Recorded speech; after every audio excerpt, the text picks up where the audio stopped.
Los ángeles son seres de luz creados por Dios. Solo que una parte de los ángeles se unió a una grande rebelión que ocurrió en el cielo. Uno de los ángeles creados por Dios, que tenía una posición muy importante, se rebeló contra Dios. Y es por eso que ellos, al convertirse en enemigos de Dios, hoy están aquí actuando, también siendo nuestros enemigos, para separarnos de Dios y para que nosotros podamos hundirnos también bajo su dominio. Hoy vamos a hablar sobre este tema importante. Y para ello, aquí yo coloqué una expresión interesante. La parte de los ángeles lideradas por Satanás se rebeló en el cielo y actúa en el planeta como el peor enemigo en el contexto de una guerra cósmica entre el bien y el mal. Todos nosotros estamos viviendo en un grande conflicto. Y aquí en esta lucha los ángeles tienen una parte importante. ¿De qué manera ellos intervienen? Primero comencemos definiendo qué significa ángel. Para ello hay dos palabras. La primera es en hebreo y la otra es en griego o latín. En hebreo, malak significa mensajero y la palabra ángelos, que significa también mensajero de Dios. Hay muchos libros y muchas películas que hablan acerca de quiénes son los ángeles. Especialmente se habla mucho acerca del ángel de la guarda. Incluso hay algún rezo o una oración que se hace al ángel de la guarda. Entre las películas y libros y tradiciones que se hablan acerca de los ángeles, el tema de la angeliología ha despertado un interés en el ser humano. Sin embargo, está mezclada también con mucha fantasía. ¿Quiénes realmente son ellos? Muy bien, los ángeles están mencionados en toda la Biblia. Desde Génesis hasta Apocalipsis. En el Antiguo Testamento, 100 veces se mencionan a los ángeles y en el Nuevo Testamento, 165 veces. Así que es un tema hablado y de mucha importancia. ¿Quiénes son ellos? No tenemos mucha información sobre cómo fueron creados, ni todas las actividades que realizan. Sin embargo, nosotros podemos saber por lo que está escrito en la Biblia, que los ángeles tienen personalidad, es decir, tienen intelecto, tienen emociones y tienen voluntad. Vamos a repasar, vamos a abrir la Biblia. Por ejemplo, los ángeles cantaron en el nacimiento de Jesús. Lucas capítulo 2, versículo 13 y 14, ellos revelaron su emoción, su alegría cantando. Mira lo que dice Lucas capítulo 2, versículo 13. Repentinamente apareció con el ángel una multitud de huestes angelicales o huestes celestiales que alababan a Dios y decían: gloria a Dios en las alturas y en la tierra paz, buena voluntad para los hombres. Expresan su emoción y dice que ellos cantan. El cielo es un lugar de adoración y los ángeles siempre adoran. En segundo lugar, dice que estos se alegran mucho cuando un pecador se arrepiente. Jesús contó una parábola en el libro de Lucas capítulo 15, en sí son 3 parábolas, pero me llama la atención lo que Jesús dijo en el versículo 10. Dice así: así os digo que hay gozo delante de los ángeles de Dios por un pecador que se arrepiente.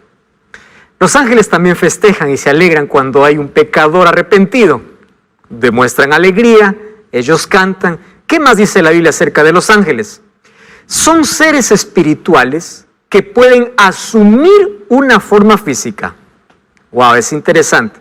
Por ejemplo, ahí en el libro de Génesis capítulo 19, cuando los ángeles llegaron para Sodoma y Gomorra, Lot fue para poder decirles que puedan quedar en casa, y después de mucha insistencia dice que ellos fueron y ellos comieron con Lot.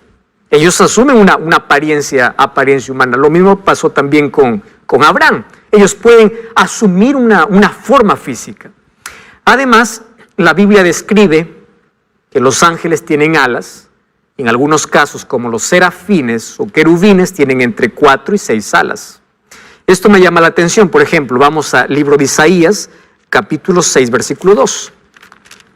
Isaías 6:2 dice así: por encima de él habían serafines, cada uno tenía 6 alas, con 2 cubrían sus rostros, con 2 cubrían sus pies y con 2 volaban.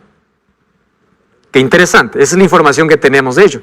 Cuando hablamos acerca de los querubines, también dice que tienen 4 alas y ellos están delante de la presencia de Dios. En el libro de Ezequiel capítulo 1, versículo 6, nos da esta información. Además, los ángeles son seres súper inteligentes y poderosos. Y presta atención a esta información. Solo que ellos no poseen los atributos de Dios. ¿Cuáles son los atributos de Dios? Es decir, ellos no son omniscientes, ellos no son omnipresentes, ¿correcto? Ellos no están en todo lugar. Ellos no son eternos, porque fueron seres creados por Dios. Ellos no poseen los atributos de Dios. Sin embargo, ellos sí son superiores a los seres humanos. Cuando David decía, ¿quién es el hombre para que tengas de él memoria? Dice, lo has hecho un poco menor que los ángeles. Claro, son seres allí superiores, solo que son diferentes de Dios. Ellos no conocen todo, no lo pueden todo, no están en todas partes. Ellos están sujetos al tiempo, al espacio, necesitan moverse de un lado para otro. ¿Qué nos dice la Biblia acerca de los ángeles? Los ángeles, como son criaturas, o mejor, seres creados por Dios, ellos no reciben adoración. ¡Wow! ¡Qué importante! Superiores al ser humano, pero ellos no reciben ni veneración, préstame atención, ni adoración. Ni siquiera permite que un ser humano se arrodille. El libro de Apocalipsis capítulo 19, versículo 10, nos hace esta declaración. Dice así, yo me postré a sus pies para adorarle y él me dijo, mira, no lo hagas. Yo soy consiervo tuyo y de tus hermanos que retienen el testimonio de Jesús. Adora a Dios. Ellos no reciben adoración. Ellos son seres creados. No sabemos si todos fueron creados a la vez o Dios los creó en diferente tiempo, no tenemos esa información. Y aquí hay un asunto interesante que debemos comprender de los ángeles.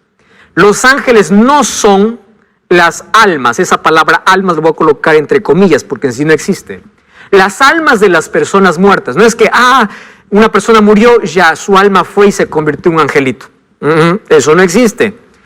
Tampoco ellos evolucionan de otra vida. No es que los ángeles evolucionaron. Esa es una creencia antibíblica. Los ángeles fueron creados por Dios. Son criaturas de Dios. Y aunque son superiores a los seres humanos, no son iguales a Dios. ¿Correcto? Otra cosa, los ángeles no se casan, no tienen sexo, no mueren. No existen ángeles bebés ni ángeles adolescentes y no hay evidencia que Dios esté creando nuevos ángeles. Esto es interesante. Entonces, los ángeles no se casan, no mueren y no existen ángeles bebés ni adolescentes. ¿Recuerdas cuando Dios creó a Adán? No lo creó bebé, lo creó ya un ser humano. Entonces, los ángeles también son creados de esa manera. Y no es que ellos se reproducen. La reproducción es uno de los dones y regalos que Dios compartió con el ser humano. Ahora, otra cosa que entendemos de los ángeles es que son mensajeros y agentes secretos de Dios. Visitan constantemente nuestro planeta, ¿sí? Vemos en varias veces como un ángel visita el planeta para traer un mensaje a algún profeta o a alguna persona. En la Biblia nosotros encontramos lindas historias hechas por los ángeles. Por ejemplo, en el libro de Hechos capítulo 15, versículo 19, encontramos que cuando el apóstol Pedro fue encarcelado, ¿sabes qué cosa sucedió? Un día un ángel abrió la puerta de la prisión, sacó a Pedro de la prisión y lo puso en libertad. Dios envió ese ángel porque al día siguiente iban a ejecutar a Pedro y Pedro aún no había cumplido su misión. Y Dios envió un ángel para poder sacar allí de la prisión a Pedro. Dios también envió su ángel para poder cerrar la boca de los leones cuando Daniel fue colocado allí en el foso de los leones por causa de su fe. Los ángeles cumplen una labor importante y una de las que más me encanta y de lo que más repetimos acerca de los ángeles es que ellos protegen a los seres humanos y mucho más a aquellos que se entregan a Dios por completo. Lo que dice el libro de Salmos capítulo 34 versículo 7 es una promesa realmente importante. Mira lo que dice el libro de Salmos, capítulo 34, versículo 7. Dice así, 34:7, el ángel de Jehová acampa alrededor de quienes lo temen y los defiende. Me encanta esta promesa. Ellos cuidan, ellos protegen. Satanás puede intentar hacerte daño, mas ellos te protegen. Cuando hay algunos que dicen, pastor, la maldad existe, me han hecho maldad, y hay personas que quieren mi mal y me están dando esto y lo otro, solo le digo, colócate en las manos de Dios. Dios protege. Satanás no puede tocar tu vida a menos que Dios lo permita. Y cuando Dios lo permite, no es para destruirte, es a veces para pulir nuestro carácter. Muy bien, ellos forman parte de la comitiva divina en ocasiones especiales. ¿Tú sabías que los ángeles estuvieron presentes cuando Dios entregó la ley a Moisés? Fíjate lo que dice el libro de Hechos capítulo 7, versículo 53. Hechos capítulo 7, versículo 53. Dice así, vosotros que recibisteis la ley por disposición de ángeles y no lo guardasteis. Cuando Dios entregó la ley a Moisés, también estaban allí los ángeles. Y nosotros allí vemos que también acompañarán a Jesús en su segunda venida. El libro de Mateo capítulo 24, al hablar acerca de la venida de Jesús, dice que será gloriosa. Y el versículo 31 dice así, cuando el Hijo del Hombre venga en su gloria y todos los santos ángeles con él, entonces se sentará en su trono de gloria. ¿Para qué vendrán los ángeles? Los ángeles vendrán para reunir a las familias, aquellas que están distantes, porque en familias podremos subir al cielo. La segunda venida de Jesús será gloriosa y será acompañada por todos los ángeles. La Biblia dice que ellos son millares, son millones. La Biblia no menciona un número de ángeles. Mira, el libro de Hebreos capítulo 12, versículo 22 nos da esa información muy clara. Hebreos capítulo 12, versículo 22. Allí dice que son millares y millares. Hebreos 12, 22. Dice, siendo que os habéis acercado al monte de Sión, a la ciudad del Dios vivo, Jerusalén, la celestial, a la compañía de millares de ángeles. Y cuando nosotros vamos a Apocalipsis capítulo 5, versículo 11, dice así, miré y oí la voz de muchos ángeles alrededor del trono y de los seres vivientes y de los ancianos, y su número era millones de millones. ¡Wow! Impresionante, millares y millones. La Biblia también dice que los ángeles tienen nombre. La Biblia, por ejemplo, conocemos el anuncio del ángel Gabriel a María. Gabriel también se apareció a Daniel para poder explicar la misión o la visión que él no entendía. Los ángeles tienen nombres, tienen sentimientos, también expresan sus emociones, son superiores a los seres humanos, pero inferiores que Dios. Además, dice así, una de las más grandes misiones de los ángeles fue asistir a Jesús en su ministerio a favor de la humanidad. Ellos siempre acompañaron a Jesús. Por ejemplo, los ángeles anunciaron el nacimiento de Jesús. ¿Quién anunció a María que ella iba a ser la madre del Salvador? Un ángel. Allí en el libro de Lucas 2, 13 y 14 dice, el ángel se le apareció. Aconsejaron a José y María para que huyeran a Egipto, porque Herodes les estaba persiguiendo. Un ángel fue, dice Mateo 2, 13 al 15, y allí en sueños se le apareció a José. Y le dijo, es hora de que vayas a Egipto. Y José, escuchando la voz del ángel, se levantó, tomó a María y a Jesús y huyeron para Egipto. Fue por la voz de un ángel.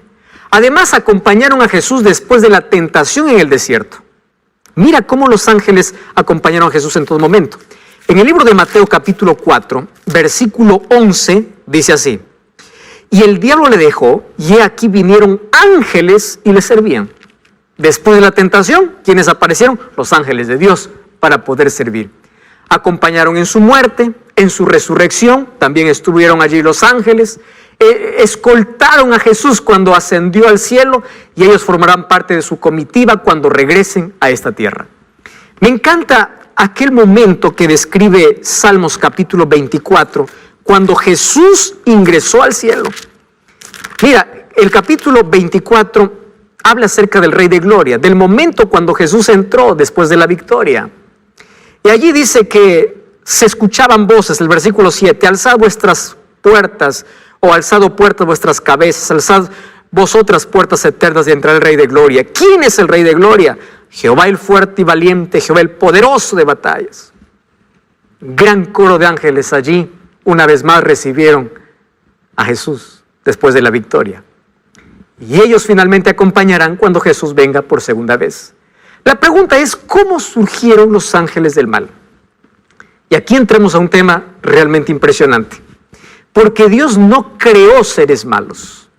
Dios no creó criaturas imperfectas. ¿Y sabes qué cosa es lo misterioso de todo?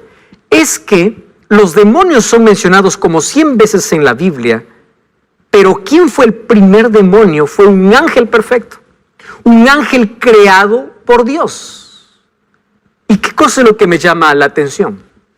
Cuando yo voy a la Biblia, en el libro de Isaías capítulo 14, versículo 12, yo encuentro cómo es que un ángel perfecto se rebeló contra Dios.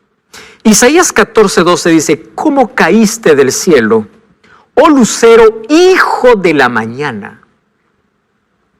¿Sabes? La palabra lucero es el significado del nombre Lucifer. Lucifer significa lucero, hijo de la mañana. Ahora, en el cielo todo había armonía, todo era perfecto, pero uno de los ángeles que tenía una posición más elevada y era incluso exaltado, de manera misteriosa su corazón se llenó de orgullo y usó su libre albedrío para rebelarse contra su creador. El nombre Lucifer significa portador de luz o lucero de la mañana, que finalmente, después de su rebelión, se convirtió en diablo. ¿Y qué significa diablo? Diablo o Satanás significa aquel que hace trampa, o mejor, aquel que es acusador.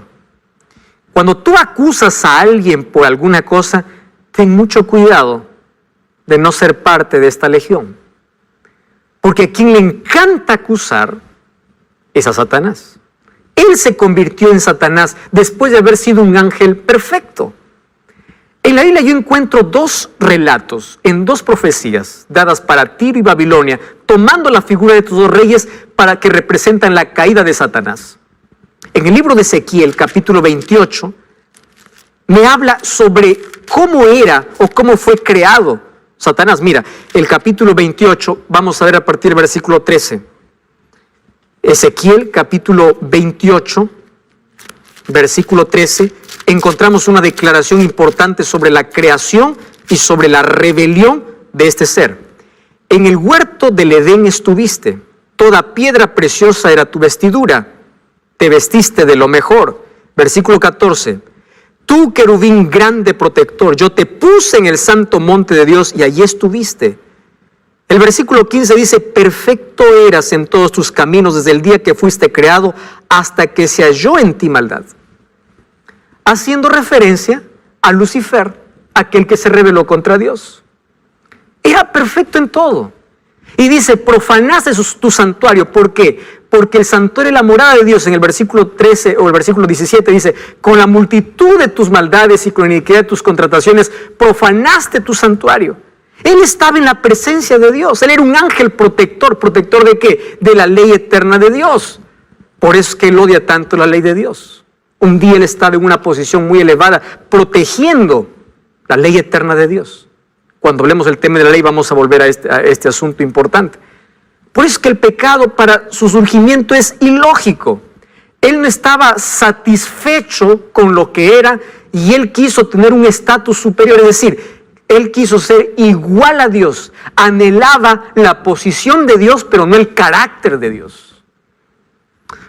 Hoy hay muchas personas que cuando dibujan a Satanás, lo hacen allí con cuernos, lo hacen allí con una cola, con uñas grandes, ¿verdad? Ese es el diablo. El diablo no es así. Él fue perfecto. Y aunque el pecado ya deterioró su apariencia, él continúa teniendo la perfección. Claro, ya no es perfecto, porque él fue el originador de la rebeldía. Sin embargo, él fue creado perfecto y continúa manteniendo la belleza. No es aquella imagen que por allí nos han vendido de quién es Satanás. Entonces aquí nosotros podemos decir cómo aparecieron estos demonios, porque un ángel perfecto se rebeló contra Dios.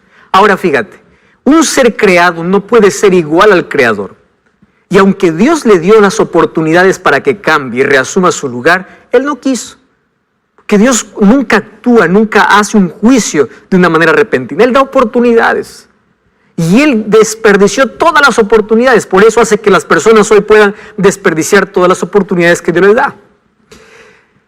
Él decidió enfrentar a Dios, reunió a muchos simpatizantes, Él colocó el espíritu de descontento, fue como una semilla que fue allí abriéndose entre todos los ángeles y declaró una guerra contra Dios. Y allí en el libro de Apocalipsis capítulo 12, versículo 7 hasta el versículo 9, encontramos cómo fue esta guerra en el cielo. Mira, Apocalipsis 12, 7. Dice así: después hubo una batalla en el cielo. Miguel, aquí tomando Jesús el título de general, el título de alguien que pelea. Y dice, y sus ángeles luchaban contra el dragón y sus ángeles. El dragón aquí representa a Satanás. Y no se hallaron ya para ellos lugar en el cielo. Fue lanzado el dragón, la serpiente antigua que se llama Diablo y Satanás, el cual engaña al mundo entero. Fue arrojado a la tierra y sus ángeles fueron arrojados con él. ¿Qué ángeles? Aquellas criaturas de Dios que también ahora formaron parte de esta rebelión. Y es por eso que hoy vemos tantas manifestaciones diabólicas, es que hoy vemos tanta mentira, porque hay miles de demonios también, que por causa de la rebelión fueron arrojados juntos con el iniciador de la rebelión, que es Satanás. Solo que esa rebelión fue trasladada a la tierra. Y nosotros sabemos cómo Satanás, él usa mucho algunas cosas desde el jardín del Edén para poder engañar a todo el mundo. Así como engañó seres perfectos en el cielo, hoy continúa engañando a seres humanos en la tierra. Y lo hace a través de la seducción, lo hace a través de la apariencia bonita. Él se disfrazó en la serpiente porque la serpiente no era el animal que hoy conocemos, era el animal más hermoso de la creación. Sedujo para poder llevar a la desobediencia contra Dios. Así como sedujo en el cielo a los ángeles, hoy seduce al ser humano para que tú te sigas rebelando contra Dios. Y Satanás no ha cambiado de estrategia. Él continúa seduciendo nuestros sentidos. Eva vio del fruto. Continúa colocando duda en el corazón y ofreciendo lo que nunca puede dar. Le dijo a Eva, seréis como dioses. Y miren la ruina en la cual todo el mundo cayó. Así también el pecado se trasladó aquí en la tierra. Entonces, el apóstol Pablo, en el libro de Efesios, capítulo 6, versículo 10 en adelante, dice que nosotros aquí estamos viviendo en una guerra espiritual. Y en una guerra, aquel que está desarmado, aquel que no tiene protección, muere fácilmente. ¿Y qué significa muerte en esta guerra espiritual? Formar parte de Satanás, del ejército de Satanás. El hecho que formes parte del ejército de Satanás y estás condenado a la muerte. Porque él no tiene nada que ofrecer. Placer momentáneo, diversión momentánea, eso es todo lo que ofrece. Pero nunca paz, nunca esperanza, nunca eternidad, nunca vida. Ahora, todos estamos en una guerra. Y él dice así, hermanos, vestíos de la armadura de Dios, porque Dios nos ha provisto de una armadura en esta batalla. Y me gusta lo que dice el libro de Efesios capítulo 6, versículo 10 en adelante. Y allí dice, vestidos de la armadura de Dios para que podáis estar firmes contra las hechanzas del diablo, porque no tenemos lucha contra sangre y carne, sino contra principados, potestades, gobernadores de las tinieblas de este siglo, huestes espirituales de maldad en las regiones celestes. Si tú te das cuenta, aquí lo que está haciendo Pablo es mencionar una jerarquía diabólica o una organización diabólica por una razón. Recuerda que los ángeles no son seres omnipresentes. Entonces el diablo no puede estar en toda parte. Él está en toda parte a través de sus demonios, pero él mismo no puede estar en todas las partes porque él no es omnipresente. Ese es un atributo que le pertenece solo a Dios. Entonces Satanás está bien organizado. Y aquí, según al apóstol Pablo, la organización diabólica consta en lo siguiente. ¿Quiénes están allí? En primer lugar, los principados, los que gobiernan todo. Luego siguen las potestades. Luego siguen los gobernadores de tinieblas, luego las huestes espirituales en todas las regiones. Está bien organizado para causar daño y maldad en todo el mundo. Entonces el apóstol Pablo dice, para ello tienes que vestirte de la armadura de Dios, tomar el yelmo de la salvación. Tú puedes leer Romanos o Efesios capítulo 6 del 10 en adelante, el escudo de la fe, la espada de la palabra, los zapatos del evangelio. Tienes que tomar la coraza de justicia y tienes que orar en todo tiempo. No hay otra manera de poder resistir a estas fuerzas demoníacas en este planeta. Eso es la manera como tenemos que enfrentarle. El apóstol Pedro ya nos decía, sed sobrios y velad, porque vuestro adversario el diablo viene como león rugiente buscando alrededor a quien devorar. Él no es nuestro amigo, es nuestro peor enemigo. Satanás solamente busca gente para devorar. Devora tus sueños, devora tu vida, devora tu familia, devora la paz, devora tu sonrisa, devora tus proyectos, te devora la vida. Y es un asesino porque él te mata lentamente, acabando parte por parte de ti. Entonces este mundo se convirtió en el escenario de un grande conflicto entre Dios y Satanás. Y allí los ángeles entonces están actuando, ángeles y demonios. Yo ahora te voy a explicar la obra de ellos. Este mundo se convirtió en una guerra cósmica entre el bien y el mal. Y hay un asunto que me llama mucho la atención. El libro de Primera de Corintios, capítulo 4, versículo 9, mira lo que dice, Primera de Corintios 4, 9. Dice, Dios nos ha exhibido a nosotros los apóstoles como postreros, como a sentenciados a muerte, pues hemos llegado a ser espectáculo al mundo, a los ángeles y a los hombres. Un creyente, un cristiano, está bajo ahora la mirada no solamente del mundo, sino también de los ángeles. Y este universo es el espectáculo o este mundo es el espectáculo del universo. ¿Qué cosa es lo que hacen los seres humanos y cómo actúan los demonios aquí y cómo el ser humano es seducido por ellos? Ahora, fíjate, el punto central de ese conflicto fue la cruz, donde Jesús ya lo derrotó. Satanás sabe que está vencido y que en breve será destruido. Entonces, todo sufrimiento que existe en este mundo, Dios no es el culpable. Tiene que verse y analizarse en el contexto de guerra. Porque estamos viviendo en un grande conflicto. Y en este conflicto Satanás maltrata a los hijos de Dios, trae calamidades para que el ser humano se vuelva en contra de su creador. Ahí está la respuesta para el dolor y el sufrimiento. ¿Cómo actúa Satanás y sus ángeles en el mundo? ¿Cuáles son sus armas? ¿Cuál es la estrategia que él usa? Y yo aquí he colocado 3 que considero las más relevantes en cuanto a su acción. En primer lugar, Satanás actúa con mentira, con trampa y seducción. Préstame atención. ¿Qué cosa es una trampa? Aparentemente es algo bueno para que caigas en ella. El diablo es mentiroso. Trae 5% o 90% de verdad y 10% de mentira. Mezcla la verdad con la mentira. Por eso que hay muchos que abren la Biblia, leen la Biblia, pero creen también tradiciones. Y al mezclar tradiciones con Biblia, ya forman parte del enemigo de Dios. Porque no tener una clara visión de quién es Dios nos hace formar parte del otro lado. Ahora, presta atención. Él usa mucho la mentira, la trampa y la seducción. Él seduce. Él es un seductor. Mezcla la verdad con la mentira, él falsifica siempre la verdad, haciéndole parecer, o a la mentira falsifica haciendo parecer verdad, cuando no lo es, y se puede transformar en un ángel de luz. Mira lo que dice el libro de Segunda de Corintios, capítulo 11, versículo 14. Presta atención a ese texto. Dice así, no es maravilla porque el mismo Satanás se disfraza como ángel de luz. Entonces tú puedes ver manifestaciones asombrosas. No te asombres con todo, porque no todo viene de Dios. Incluso no todo milagro viene de Dios. No deposites tu fe en un milagro, porque no todos los milagros vienen de Dios. Satanás hasta se puede transformar en un ángel de luz. ¿Puede hacer curaciones? Puede. ¿Puede hacer milagros? Puede. Si hasta se transforma en un ángel de luz. Muy bien. Ahora te voy a mostrar algunas acciones. Y te voy a mostrar estas acciones para tener cuidado, para que nosotros no caigamos bajo las zarras del enemigo. Y presta atención, quiero que tomes allí lápiz y papel y puedas anotar algunos textos bíblicos porque por el tiempo no voy a poder leer todos ellos. En primer lugar, Satanás y sus demonios usan la fuerza, la intimidación y la persecución. Hay personas que se quieren entregar a Jesús y el diablo viene y los amenaza.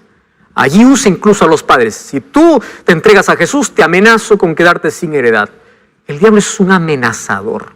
Te amenazo con quedarte sin trabajo.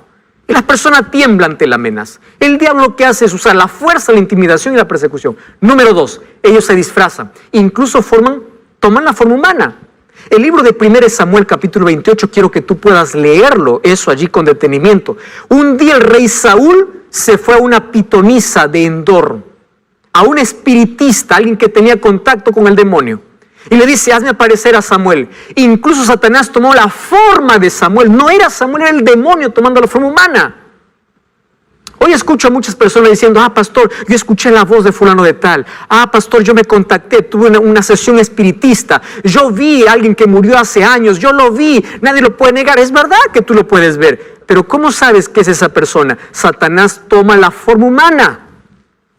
Si pudo tomar la forma del profeta Samuel, ¿cómo no va a poder tomar la forma de cualquier otro ser humano? Otra cosa que es Satanás es que hace falsos milagros.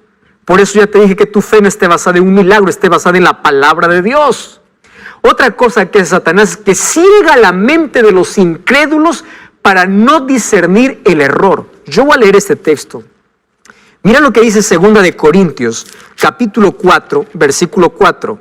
Dice así.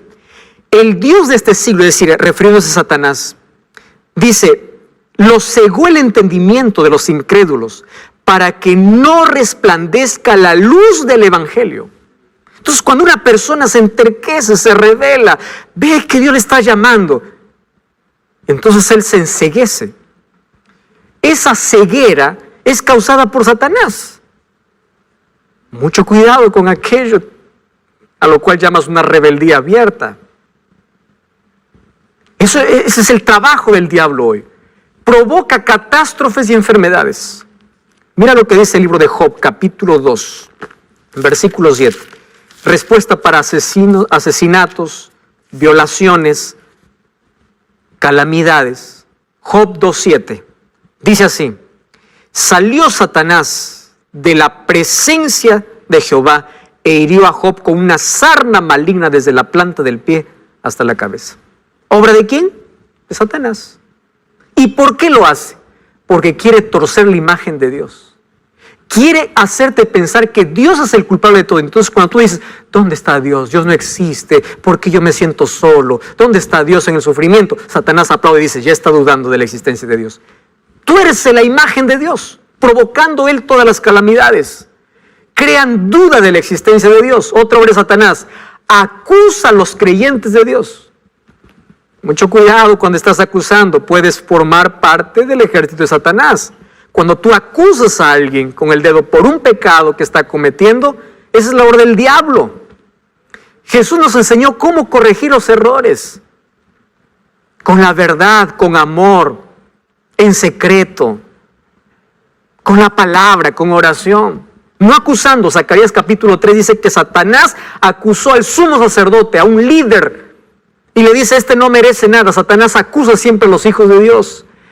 Satanás no es omnipresente, por eso es que él no está en todo lugar. Y él manda a sus demonios para que pueda actuar. Él puede seducir a las personas, pero jamás te podrá obligar, porque tú tienes libertad para decidir. Satanás, cuando toma posesión del ser humano,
realmente lo esclaviza, lo amarra ante el cigarrillo, ante la droga, ante la pornografía, ante aquellas cosas que le ofrece. Cuando caes en su trampa, te amarra, te esclaviza. Eso es lo que hoy se llama una adicción. Pero en el poder de Dios todo es posible salir, porque Dios tiene mayor poder.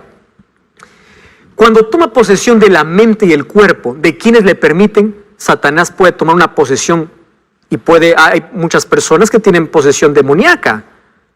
¿Y cómo se distingue una posesión demoníaca? Una persona que es poseída por Satanás tiene una fuerza sobrenatural.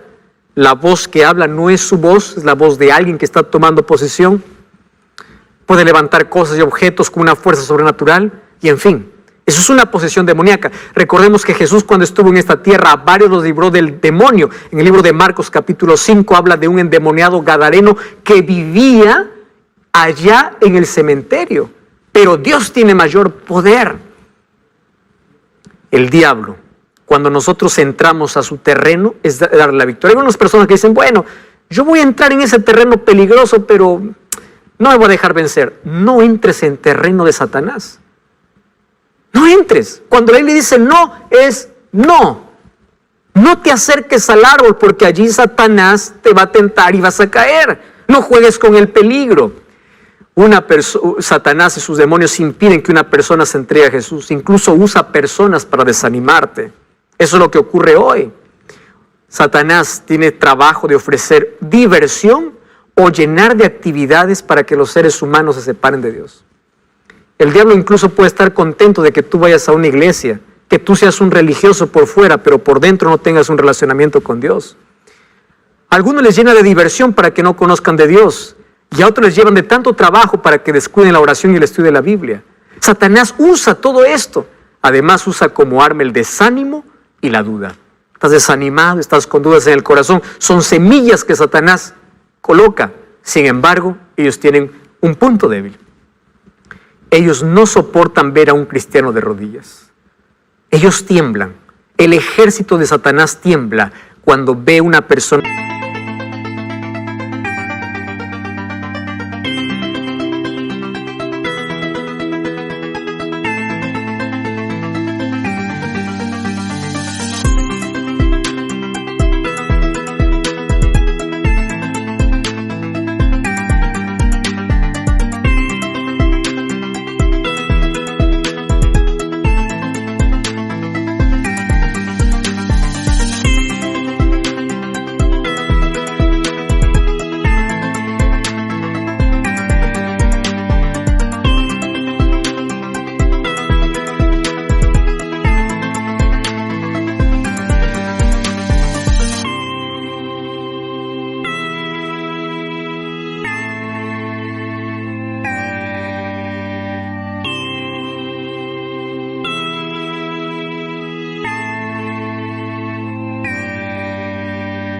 de rodillas delante de la presencia de Dios, no delante de una imagen, no delante de un santo, no delante de un hombre, delante de Dios. ¿Estás entendiendo? Satanás no tiene todo el poder a menos que nosotros lo podamos ceder. ¿Qué debemos hacer? Primero, tienes que saber que Satanás conoce tus debilidades y él va directo al punto donde eres vulnerable. Si tú ya caíste una vez, pierdes fuerza para ceder la próxima vez. Por eso, no cedas. Toda adicción, todo problema comienza con una mentira, una sola vez. ¿Escuchaste esa mentira diabólica? Una sola vez. Un poquito, solo un poquito. Así se comienza. Una sola vez. Y eso estás dando lugar para que Satanás te pueda esclavizar. Por eso no cedas. Y si ya cediste, Dios te puede libertar. Aférrate a Cristo. Número 2, reconoce que Él es más fuerte que tú, pero nunca es más fuerte que Dios. Por eso confía más en Dios. Intentarás separarte de Dios para vencerte. Por eso no te separes de Dios. No te apartes de Dios por cualquier cosa. Separa las cosas que te separan de Dios. Pero aférrate a Cristo. Tu vida, cuando esté en las manos de Dios, Él no puede hacer nada. Enfrenta al enemigo y Él huirá. El libro de Santiago 4:7 dice resistir. ¿Mas cómo se resiste? Aferrándose a Cristo. No des oportunidad al diablo y mantente firme en la tentación y va a pasar. Otra cosa, usa la Biblia y la oración.